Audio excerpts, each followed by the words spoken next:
yêu cánh đồng làng ta, nơi người ta bằng hạt lúa. Ta yêu cánh bãi quê ta cho màu xanh hiền hòa.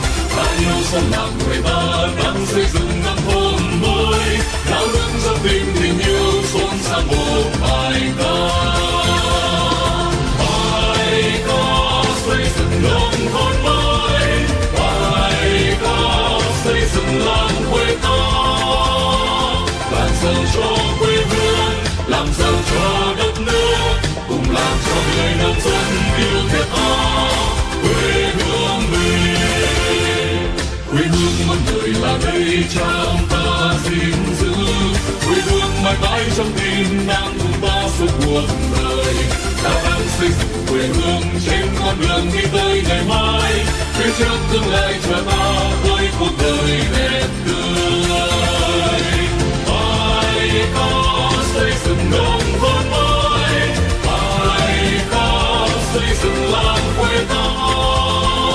Làm giàu cho quê hương, làm giàu cho đất nước, cùng làm cho người nông dân yêu thiết tha quê hương mình.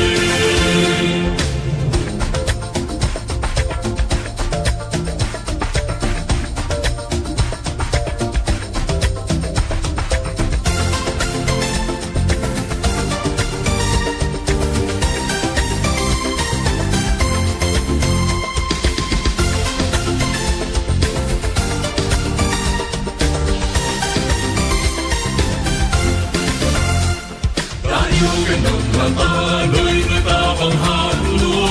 Ta yêu cánh bãi quê ta cho màu xanh hiền hòa. Ta yêu dân làng quê ta đang xây dựng nông thôn mới. Đạo đức dân tình tình yêu xôn xao một bài ca. Bài ca xây dựng nông thôn mới. Bài ca xây dựng làng quê ta. Làm giàu cho quê hương, làm giàu cho đất nước, cùng làm cho người nông dân yêu thiết tha quê hương mình. Quê hương muôn đời là đây cha ông ta gìn giữ. Quê hương mãi mãi trong tim đang cùng ta suốt cuộc đời. Ta đang xây dựng quê hương trên con đường đi tới ngày mai. Phía trước tương lai chờ ta với cuộc đời đẹp tươi. Bài ca xây dựng nông thôn mới. Bài ca xây dựng làng quê ta. Làm giàu cho quê hương, làm giàu cho đất nước, cùng làm cho người nông dân